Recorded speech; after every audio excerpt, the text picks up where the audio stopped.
Did you know that Hulk's head was replaced on the original art of Hulk 181? Check it out on this video interview with Alan Murray.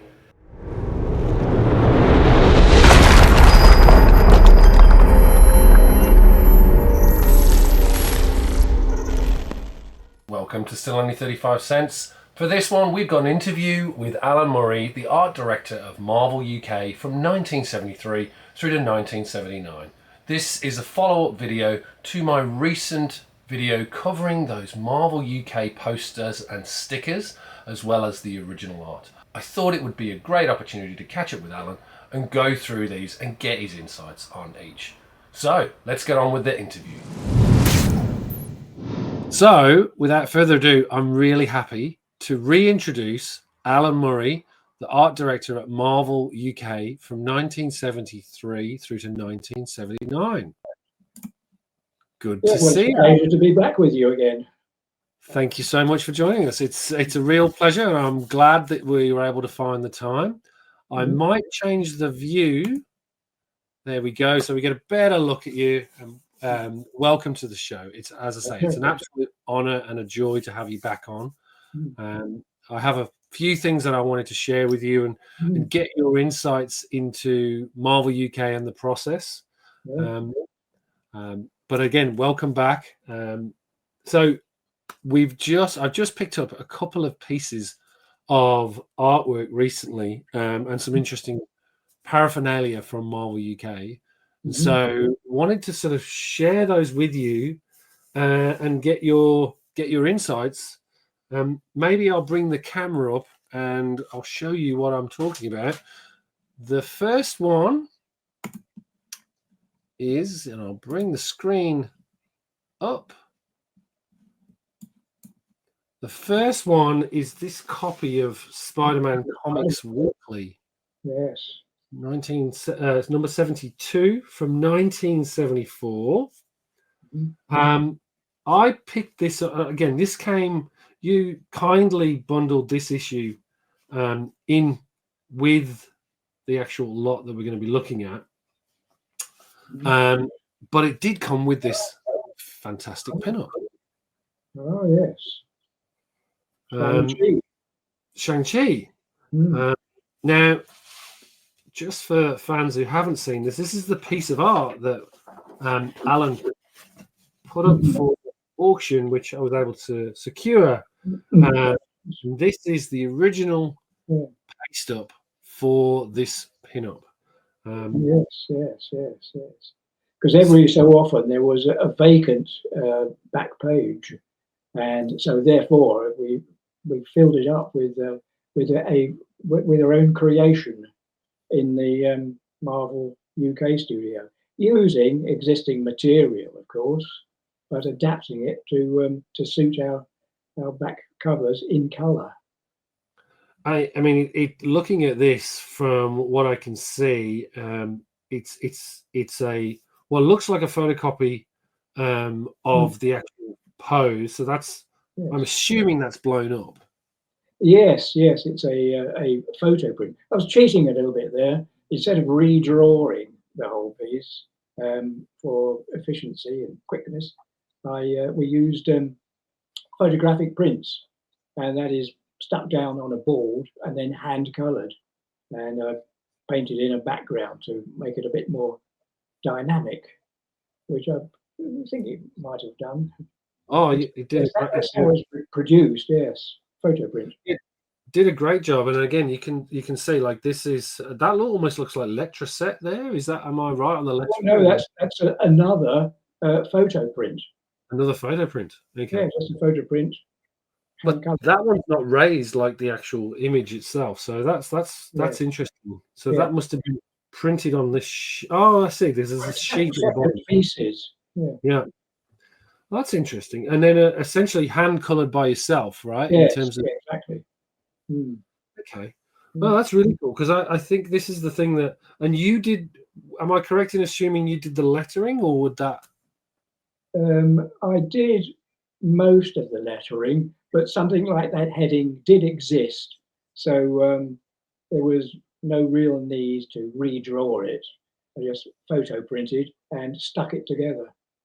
But Yeah. the hand lettering comes in the panel describing Shang-Chi. That would have been yours, right? The hand Yeah, lettering. that's mine. Yes, I always try to get more hand lettered work into the original boards to emulate the style of Marvel, because Yeah.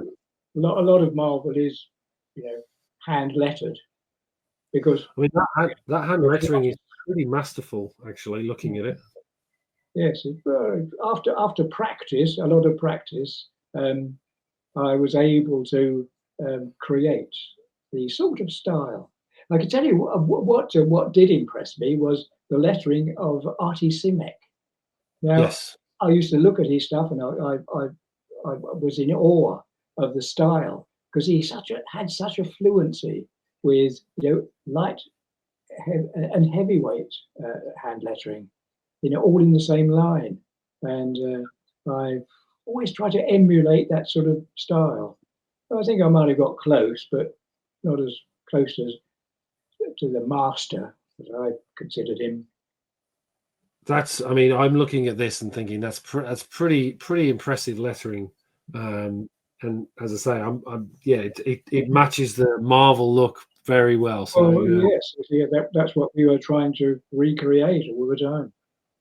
yeah, and this is, I mean, I'm super happy to get this in the collection because it is, when you get these early, particularly these earlier issues Yes, that's right. in the early 70s, which was the sort of embryonic stages of Marvel UK. It's a nice little collection, nice little thing to add to the collection. Yeah, and great to get a sense of how you pulled it together. yeah, Another one I wanted to share with you again is one we talked about last time. Mm-hmm. Did a little bit of research on this. So this is very early in your, I think in terms of your work at Marvel's. Yes, yeah. Back in 1973, this is issue 18 of Before Spider-Man. the glossy covers were used. Indeed, and this is as I say, number 18 from June 1973. Oh, Again, yes. There's a Hulk. Yeah, one of these great pinups, which, as we talked about last time, able to get this hand drawn piece that you did. Yeah. Now, one of the things that I found, and I thought it would be good to share with the viewers and then get a sense of how this came about and how you worked in. This was inspired by a Jack Kirby piece. Yes. That actually appeared in, I believe it was Esquire magazine in 1966. Oh, really? So this is the original art, which I think was available on Heritage Auctions. And you can see the whole host of Marvel characters here with Jack Kirby's signature. Yeah. But there is that Hulk image. Yeah, that's supposed. You've taken that from and actually created this original piece. So this is essentially a Jack Kirby inspired piece, which is even more, in my mind, one of those that makes it even more interesting. So how would that? So you would have just taken, in that instance, the original art from the US and then redrawn it. Is that how that would have worked? Yes, because they used to send over in the package of story strips a batch of proofs, just black and white proofs of a whole comic book, just for our reference material, really. So that was the source material for an illustration like this. So I could enlarge the original, just black and white, and trace it, and then retrace it down onto board and just redraw it all in. And at the same time, trying to keep in the style of the artist, in this case, Jack Kirby. So wonderful. That was all hand drawn, that one, and I was quite pleased with that. That's the way it worked out. Yeah, it's great, and as I say, I'm again lucky to have it in the collection. And now knowing that it was taken from a original piece of art from Jack Kirby as well makes it even more, for me, makes it even more interesting because it wasn't immediately obvious to me that that was a Jack Kirby pose because I wasn't aware of that article. So this is like, it just Yeah. adds that extra element to me in terms of Exactly. seeing that. And I think what's Yeah. fascinating about that Mm. is it sort of then brings me to my next Yes. topic for you. Is this Some others. that was used quite frequently in the corner box in Marvel Yes. UK. Well, exactly. Yes. I think it's a tribute really to Jack Kirby. Yeah. Which is, and again, that's where I was. It was again not knowing that is actually a piece of Jack Kirby art that was originally used in that Esquire magazine, but has been reused Yes. throughout Right. Marvel UK publishing history. Yes. Yes. Yes. Because all the covers for our British weeklies were created especially for the weekly format. They produced in the States in the New York office. Yeah. And I think that was another thing that I wanted to ask you as well, because this brings us neatly to, obviously, this is a very key issue in Marvel UK run because it's the first appearance of Wolverine and his battle with the Hulk there. But the main difference in this cover, obviously in terms of the layout, but also on the face of the Incredible Hulk, this is the original cover artwork of by Herb Trimpe, as opposed to, I think it was John Romita that replaced his head for the US copy. Yes. Yes, that's how you can differentiate between the artists by close features of the face. That's what has changed over the course of the Marvel weeklies. You can see it in this copy here. And so, in terms of this artwork and the way that you would have received this, we've talked in the past about this would have been shipped over from the US offices. Exactly. Would you have got the original piece of art, or would it be a photostat? How would that arrive? It would arrive as a full-coloured image, a full-coloured piece of artwork that was then sent to the printer. And sometimes we got them back, but as we had so many comics to produce, they got lost along the way. So we never had a back catalogue of actual artworks. Of the covers, yeah. But all the covers, except say one in four. 1 in 4, that means they could use the original monthly issues artwork. Yes. But as we broke up the story into segments, a new cover had to be actually created in the States for our magazines. So they were redrawn in the regular Marvel style. But I think the confusing thing for most fans on this one is just how the original US copy. This is essentially the actual main image is essentially a copy of the main monthly title. Yes, but it's that difference in the face that has a lot of fans not confused, but just, you know, clearly they hadn't changed the original artwork. So so they changed the actual copy that they went to print to, but then somehow this got the original version that was pure Herb Trimpe as opposed to altered by John Romita. Yes, yes. Which could well have been actually redrawn from scratch, because that's what they used to do. They used to commission an artist to recreate an image in the style of the Marvel. Yes, in Marvel USA. Actually, another one I've just noticed is that this copy, it doesn't have Mighty World of Marvel. Well, no, that's that.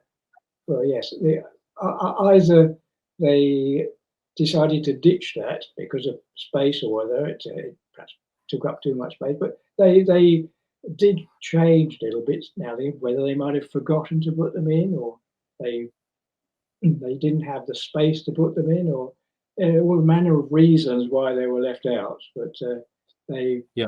they didn't seem to worry too much about that. They were more interested in getting the books out every week. Well, that's true, yes, and there was a lot of comic books to get out. Yeah. Another one that's very similar to that is Oh, this that's a good one. issue 129 from 1975, March 1975. Yes, Again, this is a take of, I think, Hulk Annual number 1 from the US, yes, which yes, had this stunning Jim Steranko cover. Now, a couple of things that you'll note about this one, which I wanted to ask you about, is yes, obviously this is one of those examples, I think, where they altered the original artwork, the yes, US sent it over. So you've got the Inheritor rather than the Inhumans. yes, yes, And then the most obvious one to me is, I believe Marie Severin did the face for yes. the Incredible Hulk on Oh, the actual final artwork, but this is the original Jim Steranko yes, face of the Incredible Hulk in this instance. yes. I feel sure that that would have been a photocopied print from the original Steranko artwork. Yeah, Oh, it's an amazing copy to have. I'm really yeah. happy to get this one because, again, these sort of very unusual variations on the actual Mm, classic covers is always fascinating yeah, to sort of yeah, look yes, through. yeah. But I would get the impression that they might have been a bit reluctant to try and redraw an original Steranko. The easiest thing is to use Steranko's original source material and photocopy it and stick it on the board. And then they can add in the new under heading, the Yeah, subject there. Mm, I yes, think that's where I'm leaning based on our conversation, is just yes, how what they would have, and this is the thing, whoever was tasked in terms of producing this piece yes, simply took the original piece of art that Steranko did, yes, unaltered by Marie Severin, yeah, and exactly. sent that across. Mm, yes, yes, that's the way they worked. Yes. Yeah, very cool, Alan. And the other one that I did manage to pick up and wanted to talk through with you is this Yeah, the beautiful. stickers. Mhm. So these stickers, which are based on posters from That's right. Lopez Espy, I believe. SB, that's right. Yeah, yeah. Yes, so there's Uh, the same set of illustrations, and I think you'll find that there were more than 4 posters. So this was yes, just a short selection yeah. of My understanding, I think there was at least 6 in total. I think missing from here was Captain America, and I think it was Captain Marvel too. Oh, yes, yes, yes. But yeah, I'll try and dig some more information on that. But these are beautiful examples. Just in terms of the 2 different sizes, what was the rationale? Just Well, it's just a whim. I mean, the artwork is so well drawn that I think there's a reluctance to take them too small because you're yeah, losing detail. So therefore, they uh, they made them in 2 sizes, and I think they might have been offered as merchandising in one of the mags, but otherwise they were just used to give away at events, live events that perhaps Stan Lee was featured in. So they'd at all special events they'd have comics to give away and books from written by Stan Lee, and these were just chucked out and distributed on the display stands or whatever to help yourself, as it were. and my understanding is there was a set of posters that was offered as well at some point, and Yes, then yes, I'm sure there was a merchandising scheme for the posters. We sold them to the readers, and that was after these were actually published, I think. yeah. Yeah, these are I've done a little bit of digging on those and found those posters. Yeah, Apparently, there was a major delay getting them across from Spain for some reason. wouldn't be surprised. Yes, it wouldn't be the first time Yeah, that that's happened. yeah. But these are fantastic. I'm really happy to get these. And as you say, SB was a fantastic artist, so Yeah, this is a yeah. great piece to own. And as a historical note, I'm sure you will find that these were the stickers that were actually given away at the original event to launch the whole Mighty World of Marvel in this country. If, they do date back to that era. So when we were talking about giveaways, I'm sure these were given away at the press launch for Ah, the Marvel Empire, as it the were. original, the 1972, when it was launched in 72. That's right, exactly. Mm. Wow. Okay, this is good. Yeah, I was trying to work out where they were dated from. Yes, you'll 'Cause they're find the date on the back there. I think is it 72, 73? 73, so it's actually would have been slightly after. Yeah, Yeah, produced in copyright 1973, Marvel Comics Group. So yeah, maybe not the launch, but yeah, certainly shortly afterwards. Maybe yeah, the Spider-Man Weekly. yeah. But yeah, these are fantastic. So Mm. very happy to grab those. So Yes, yes, a nice complete set as well. yeah, and again, just beautifully laid out. I appreciate the effort that you went to in terms of packaging these as well. So Well, that's all part of our remit, isn't it? Really, it's all down to presentation, and yes, the sort of thing a graphic designer would cherish something like that. You know, to give it a bit of finesse. wonderful, wonderful. Mm. Well, that's all I had today in terms of the content Yes, here. yes, A real joy talking through these again with you in terms of getting a sense of how yes, you used the process in terms of Marvel UK and pulling these items together.